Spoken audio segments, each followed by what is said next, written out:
Across the country, tackling the topics everyone is talking about online. Share, engage, and interact. This is Newsfeed Now.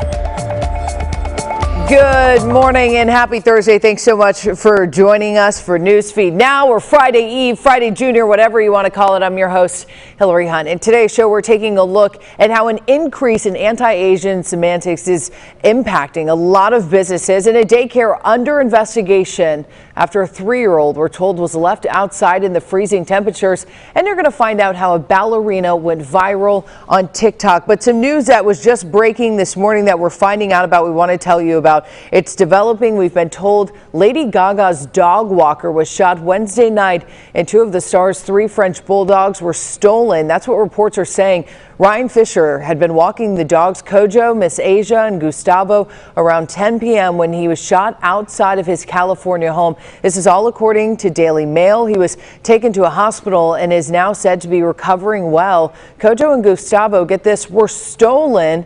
Miss Asia was recovered later by police, according to the report. Gaga right now is in Rome working on her second movie, but we're told Gaga is offering a $500,000 reward for their return, $500,000.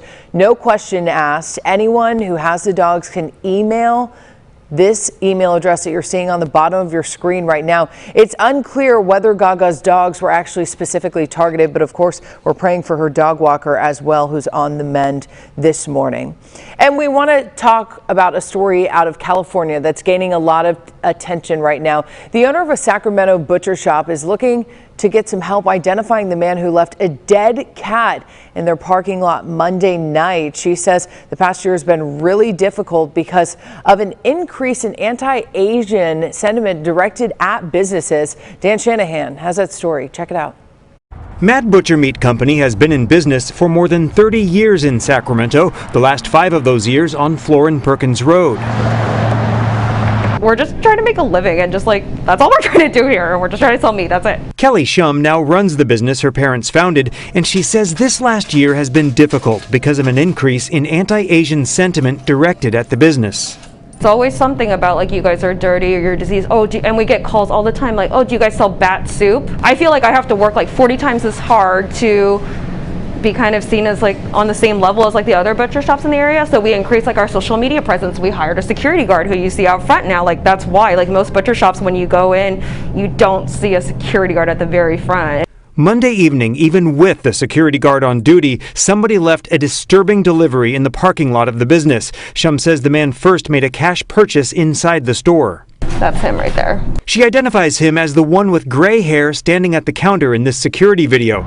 Then from an exterior camera, you see him pull a box out of the bed of a pickup truck and dump it in the parking lot. Shum says inside that box was a dead, mutilated cat. The box was open. Everyone could see it. Shum explains in the past she's been reluctant to go public about incidents of discrimination. You just try to keep your head down. You try to keep working through it. And it's a year later. It's literally a year later. And someone's dropping off dead cats in my parking lot. So this time she posted the video on social media along with a description of what happened. Find him, please. Please help me find this guy because I can't take it anymore.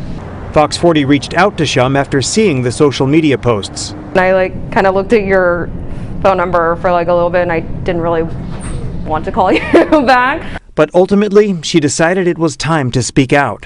I don't think I can keep doing what I've been doing for the last year, which is keep my head down and try not to be public that we're Chinese. And I don't want to feel not proud of my culture, and I don't want to not feel proud of the work that we do here, because I am proud of the work that we do here. I'm proud of everyone that works here, and I'm proud of the staff that we have, and I'm proud of everything that we have here.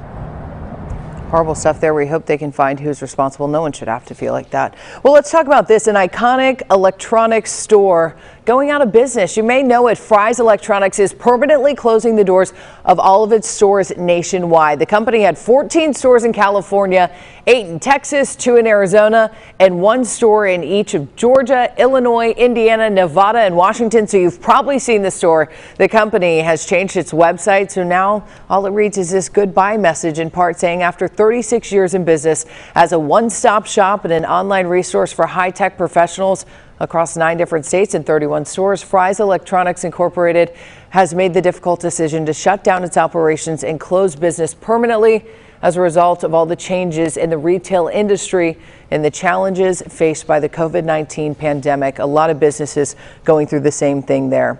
Well, let's talk about this. Following the aftermath and the death of Zappos CEO and entrepreneur Tony Hsieh, 2 lawsuits are making their way right through court, claiming money is owed as a part of Hsieh's enormous estate. But could the public's spotlight have been prevented? David Charnes has answers.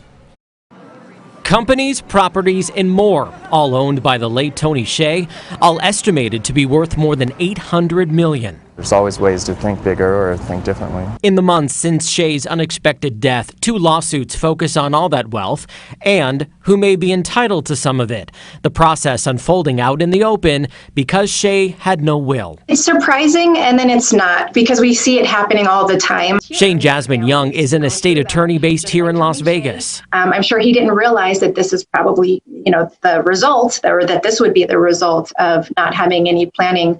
But it is, unfortunately, for his family and other people that were in his life. Lawsuits filed in Clark County by Hsieh's longtime friend and assistant Mimi Pham claim she's owed part of Hsieh's, quote, vast fortune for work on Hsieh's behalf. According to one lawsuit, the duo was so close that Hsieh used Pham's cell phone as his own, and the pair had the same address on their driver's licenses. Pham's work, according to the lawsuits, partly involves businesses in Park City, Utah, and a documentary film company. All of these people are going to come out of the woodwork and say, oh, well, Tony promised me this. I've got this contract. We had this agreement. And it's already started to snowball. Just last week, the I-Team reported Hsieh's family was exploring the sale of nearly 100 downtown properties. One, Zappos headquarters, is worth $20 million alone, according to the most recent assessment. And because Hsieh didn't have contingencies in place for what would happen to his money if and when he died, everyone has to have the opportunity to be able to come forward and make claims in this public process. Hsieh was worth a lot of money, but Young says any estate worth more than $100,000 has to go through probate unless you create what's called a revocable living trust. Think of it like a gatekeeper of your wealth when you're gone to say who will benefit from your death. Unfortunately, a lot of us just don't think of it, whether we're super wealthy or not. Young estimates the process over Hsieh's estate could take years, and she says because there was no revocable trust, nearly half of that wealth will go right to taxes. Lawyers representing those names in those suits declined to comment pending the ongoing litigation. I'm David Charnes, 8 News Now. Thank you, David. And over in the Midwest, parents, this may make your blood boil. A Missouri father says his child was left outside of a daycare in freezing temperatures. Police have opened an investigation on this. Zara Barker has that story for us. 3-year-old Avery Bishop has been attending First Steps Daycare in Farmington since she was an infant. Now there's a police investigation underway because she was allegedly left outside in freezing temperatures without a coat. This happened Friday when another parent was picking up her child from the daycare around 4:30 Friday afternoon. She heard a faint cry in the distance, then went inside, got her kid, walked out, and still heard the cry. As she drove away, she saw Avery in her side mirror. She went back inside and told the daycare. Avery's dad isn't sure how long his daughter was outside, but says the other parent witnessed at least 20 minutes. It's not a bad daycare. That's not what I'm saying. But something happened in that moment of a perfect storm, and it happened to happen to my child, but it could have been as easily anybody's child. The daycare did not return our request for comment. Now, Bishop tells us the Family Services Division is coming on Wednesday morning to interview Avery to see how she's doing after this incident, because they're also conducting their own investigation. From Farmington, Zara Barker, Fox 2 News. Zara joining us now from St. Louis. And Zara, this is probably any parent's worst nightmare to see a picture like that of their young child out in the cold. Right. You may hear this happening from a daycare, but for another parent to actually see it happening and then for them to snap a picture to show you proof that this had happened. I mean, you just, as a parent, you can't even imagine going through something like that. And that family tells me, of course, right now they're shopping for some other daycares. Yeah, and anything else that the family went on to elaborate? I know you reached out to the daycare. They didn't have anything to say as of right now. But what is that family saying besides just shopping for another daycare? They did tell me that Avery had been there since she was an infant, so about 3 years. Avery just turned 3 about 2 weeks ago. And they wanted to express that they don't really believe it's a bad daycare. They don't believe this was of any malicious intent, but of course it's just an accident, they believe, but of course it happened to their daughter. And they just want to make sure that there's some precautions in place, whether it's cameras, whether it's a door that doesn't lock automatically. And they just want to make sure there's an investigation that happens so this doesn't happen to any other child. A great point there, wanting to make sure it doesn't happen again, and quick thinking by the other parent who snapped the picture too to make sure that something gets done there. Zara joining us from St. Louis. Zara, thanks so much for that story. Well, we want to talk about a temporary school board is now in place for an elementary district in California. This is all after its board members all resigned last week. Every single one of them. The former school board was caught blasting parents during a virtual meeting that they assumed they were no longer being recorded on, but as you can imagine, they were. The record button was going. Michelle Kingston explains what's going to happen with that district now. I was mortified. Unfortunately, true colors were revealed. Parents still shocked by the comments made by the former Oakley Union Elementary School District board members last week. If you're going to call me out, I'm going to up. They want to pick on us because they want their babysitters back. The meeting, posted on YouTube, has hundreds of thousands of views and has left parents and students of the district with many questions. All the board members resigned on Friday. It leaves us in a very sticky situation as far as still trying to get these kids back to school. The Contra Costa County Board of Education President Annette Lewis appointed 3 members of the county board to serve as temporary members of the Oakley Union Elementary School District Board. This is a temporary move until the seats are permanently filled by appointments or by a special election. A meeting will soon be held to determine how best to move forward. Number one priority is to get a board in place for the Oakley Union Elementary School District that represents their community. In the meantime, parents struggle with trying to figure out when their students may be able to return to the classroom. Let's move forward and use this as an opportunity. I hope that they are more transparent with parents. I think the more communication we can have with them, it'll only bring us together. In Oakley, Michelle Kingston, KRON 4 News. You really never know when you're being recorded. My mom always says, if you don't have anything nice to say, don't say anything at all. Behind the camera, he's agreeing as well. Well, an OU ballerina is going viral on TikTok, and it's all because of her slippers. Hunter McCatherine tells us why they're so special. Take a look.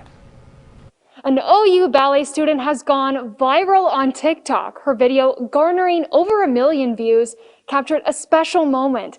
The unboxing of new pointe shoes that were made just for her. I mean, look at this, look at this.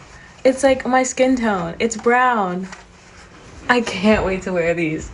A milestone in the ballet world, going viral on TikTok. Ballerina Kyra Robinson taken to the app to show off her very first pair of pointe shoes that match her skin tone. This is so exciting because this means that I don't have to pancake my shoes anymore. For the last 12 years, Robinson has sponged her shoes with foundation, the tedious process the only option for ballerinas of color, as up until now, pointe shoes only came in pink. I think that diversity is super important and the ballet world needs to, recognize that and start making progress and do more to include people of color and, brown ballerinas. She wanted to share with the world her excitement about the revolutionary moment, but she had no idea the impact it would make. I did not think that it would blow up. I didn't expect that at all. Robinson says her TikTok has brought on a whole new level of attention as she now often gets recognized around campus and even while on the go. Plus, it's opened up another very exciting opportunity with the brand Suffolk, who created the pointe shoes. We're planning on doing a photo shoot together.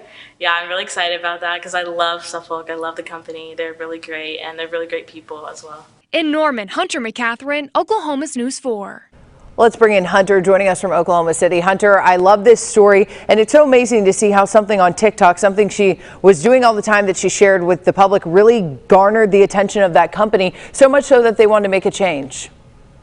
For sure. I mean, she said she's been a dancer for about 12 years now, and ballerinas go through their point shoes about every 2 weeks. So every 2 weeks, she'd have to get a new pair of shoes, re-foundation it, re-sponge it, and so now she doesn't have to do that anymore. She's already on actually her second pair of these special point shoes.